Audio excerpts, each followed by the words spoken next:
Welcome to the Good Steward Law and Wealth Podcast, where host Ledley Jennings explores law and finance to help listeners become better stewards of their wealth. Each episode covers the latest trends and strategies in estate planning, elder law, investment, and wealth management. Tune in for the knowledge and tools for financial success and security. Welcome back to the Good Steward Law and Wealth Podcast. I am your host, Ledley Jennings, the attorney at L. Jennings Law, who will say sponsors this podcast because, that's what I do. But what we're going to talk about today is the transfer tax. And this actually considers really about three different taxes. But a lot of people come to my office and say, I don't want to pay the government anything when I'm gone. I don't want to pay a death tax. And we have to dig into that. But it's a very important topic that may put a lot of people to sleep, but I kind of want to just hit on it quick to where you know enough about the taxes that may occur as you transfer assets. So that's why we call it the transfer tax, because it can be while you're living, but also when you pass away. And like I said, there's three different kinds, but really I'd say there's about five different kinds of taxes. You have your income tax and you have your capital gains tax. Those are two taxes that are based on assets and income and that kind of thing.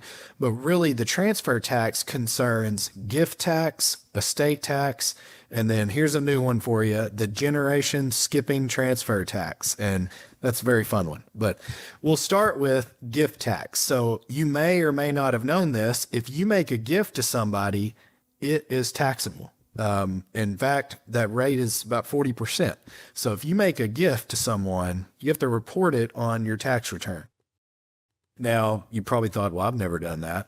Most people have not, because there is exemptions that you're allowed, or exclusions. So every person, the way the number sits this year, and this number is inflation adjusted each year, but in 2024, the number is $18,000. So I can gift someone else $18,000, up to $18,000, and not owe a gift tax. So that's probably why you've never heard of or thought about a gift tax, because you're not gifting more than that.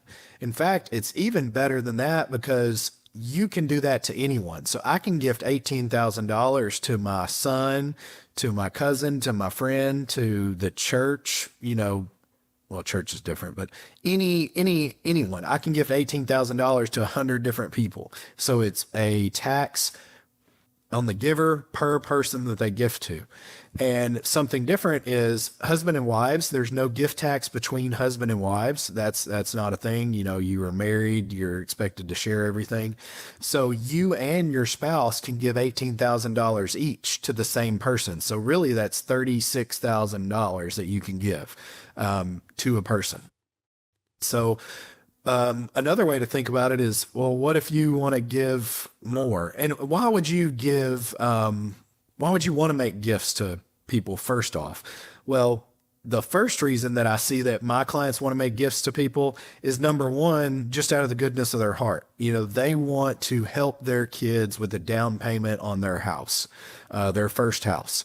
So they want to gift it to them. Now, say husband and wife want to gift enough money to their son to have a down payment on his house. They can gift $36,000 each of them to their son, no gift tax. Now, what if, that down payment is more than that, so he needs more? Well, they could actually say their son is married. They could gift them $72,000 to their son's family for that down payment. And how does that work? Well, husband and wife can each gift 18 to the son, but they can also each gift 18 to the daughter-in-law. And they're married, so that could all go toward that one house down payment. So that's a way that you can gift $72,000 to the same family without a gift tax consequence. And that's one reason you gift, and a lot of people do it just out of the goodness of their heart. But strategically, tax reasons you may do it is, one, to reduce your estate tax bill. So maybe you want to make gifts during your life so you don't owe estate tax when you pass away. So you want to gift it now to get it out of your name. Another reason is to get other things out of your name is for asset protection. Maybe that's Medicaid or nursing home protection. To get qualified for Medicaid, as we've talked about in previous episodes, you have to essentially be broke if Medicaid's going to pay the bill for your long-term care. So maybe you want to gift assets today to get them out of your name. So that's a strategic reason that you may gift things, is to get it out of your name. But one question is, well, what if I gift more than the exemption, more than the 18,000? Do I owe that 40% tax? Not necessarily, because that's a yearly tax. So it's per person per year. So you can gift 18,000 to your son every year, once a year, every year. But also, if you gift more than that, it comes off your lifetime exemption. So if it's under that, it doesn't come off your lifetime exemption. Over that, you can then file a gift tax return. I believe it's Form 709 that you file with the IRS, and it comes off your lifetime exemption. And what is your lifetime exemption? Well, this year, 2024, it's $13.6 million. So each person has a $13.6 million exemption. So if you gift over that 18,000 a year, then it starts whittling away that lifetime number, and you keep track of it with your Form 709 with the IRS. Now, for a lot of people, that's not an issue. You may never have $13.6 million in your name at all, throughout your life. Maybe you do, maybe you don't. But for wealthy people, it is a big deal, and where this planning really comes into play. But so that gift tax actually works with the estate tax, and I'll explain what the estate tax is now. So this is a big concern for clients. You don't want to pay a 40% estate tax when you pass away. And that's what most people come in to me wanting to do their estate plan. They say, I don't want to pay the government an excessive tax just because I passed away. I want it to go to my kids. Well, the estate tax is a high rate, so we try to avoid that when we can, but you're also given an exemption for your estate tax, and it's that same number as your lifetime gift tax, and they act together. They act as one number. So you have this year, if you died this year, you'd have a $13.6 million estate tax exemption. So as long as your estate's under that number, no estate tax owed. Now, if you get over that number, you owe estate tax. But the concept behind both of these taxes is the government's going to get their money one way or the other. They're going to get it upon death one way or the other. So that's why they say, well, if you make gifts during your life, okay, we're going to tax it on your estate when you die. If you don't make gifts during your life, then we'll tax it on your estate. So that's why it's the same number. So if you make a gift over your exemption, then it comes off your lifetime exemption, which comes off your estate tax exemption. So that's kind of conceptually how you think about estate tax. And I really wouldn't worry about estate tax for most people, because not only do you have that $13.6 million exemption, but if you're married, the exemption is portable. So you and your wife both have the $13.6 million, which is $27.3 million, I believe is what that adds up to. So as long as y'all's combined net worth is under $27 million, you're not going to owe an estate tax. And what portable means is if one spouse passes away, the other spouse can elect portability and get the deceased spouse exemption. So, wife passes away, husband gets his exemption and her exemption to use. So not many people have to worry about estate tax right now, but that's where the real value with an estate planner comes in, because in our lifetime, it's been lower than $1 million. And a lot of people have a net worth over, that amount, over 600,000 at times to $1 million. A lot of people have a net worth over that amount. So how you plan for that is there's a few different ways.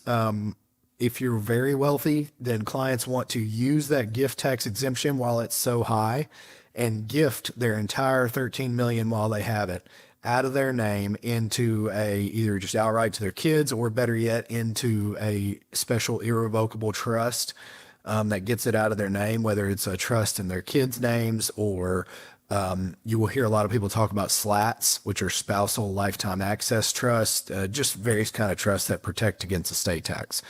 But you only have to worry about it very high net worth. Now, with a lot of my clients who are on that edge that we don't really know if they don't need it now, but they may need it when they pass away. We do planning within their revocable trust to avoid the estate tax.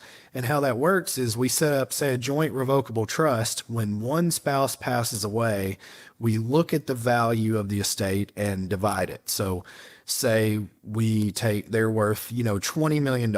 Then we take that 13.6 million and put it in its separate non-marital trust, to where the client uses the exemption, their spouse's exemption, they can access that whole 13 million, it's theirs, but we don't want to pay estate tax on the other 6 million that's sitting out, or 7 million that's sitting out there. So we put that other 7 million in a exempt trust that meets certain qualifications that means it doesn't owe the estate tax. So there's a different power of appointment that you can put in a trust to make it in your estate or out of your estate. So when you're thinking about planning for your spouse or next generation, and I won't go into much detail on this, but we talk about powers of appointment is how you consider leaving assets in your estate or out of your estate. If you limit the power of appointment, meaning you limit what they can do with it, then it's technically not theirs and it's not in their estate. They call it a limited power of appointment. And that's how I encourage a lot of my clients to leave things to their kids, is you limit the power of appointment to certain things. Like you say, you can leave it to your descendants or even your spouse, but no one else. Then that is not included in your estate. So not only are you protecting your kids from the estate tax, but you're giving them asset protection as well. So it's a great way to pass something on, because maybe in the future the exemption is very low, or your kids are just really well off and they're going to have an estate tax problem. So you don't want what you leave them to be taxed at 40% or cause them to have an estate tax problem. So you leave it to them in a trust that meets certain qualifications. And we won't go into the differences of general powers of appointment or limited power of appointment, but just know if you meet with an estate planning attorney, it's something that can easily be planned for. So that is the gift tax and the estate tax, the two main things everyone is worried about. So takeaway from gift tax is make gifts if you want to, up to $18,000 per person with no consequence, whatever it may be. So if you're in that situation where you're thinking about helping your kids with the down payment on a house, come see me. We can devise a plan to where the rates are set up and certain things are gifts to where you don't owe that gift tax. Now, I will hit on one other kind of tax that we talked about, is the generation skipping transfer tax. So this is not as common, but it was put into place is basically to ensure that the taxes are paid. So years ago, before the law was in place, people would leave things to grandkids or great grandkids to avoid the estate tax. So basically what the government and IRS did is put in a law that says you can't skip your kids just to avoid tax. So you will pay a generation skipping tax if you skip a kid above a certain exemption. Now that same exemption applies, it's the same number as the estate and gift tax. So you have a 13.6 million exemption that you can give to a skip person. And by that, we mean grandkids. So say you skip your kids, give straight to your grandkids, you can give them up to $13.6 million and not owe that generation skipping transfer tax. Now, the difference in this, it is the same number and it's adjusted the same each year, but it's calculated differently. So the estate and gift tax are calculated together. The generation skipping tax, they call it GST, is calculated separate. So you only have one of those and it is not portable. So you can't transfer it between spouses. So you have 13.6 million, no more, no less. All that to say, it is a tax that ensures, like I said, one way or the other, eventually the government will get their tax upon your death. It just may take a little bit. So if you're gifting over that amount to your grandkids, we need to talk. There's ways to leave it exempt and non-exempt shares in the future that can protect against the generation skipping tax. But just know those numbers need to be monitored. If you're gifting in amounts where you're approaching, 13, 14 million, really, I even consider now if you're approaching 7 million, because it could get cut in half at the end of 2025. So if you're approaching that number and you're making gifts, then we need to start monitoring each of these taxes.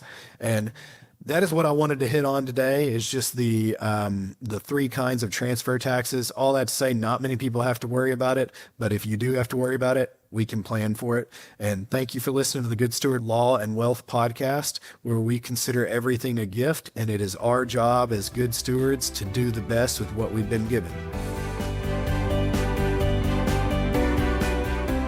Thank you for tuning in to the Good Steward Law and Wealth podcast. If you're ready to take control of your financial future, visit goodstewardfirm.com to book a meeting and sign up for our newsletter.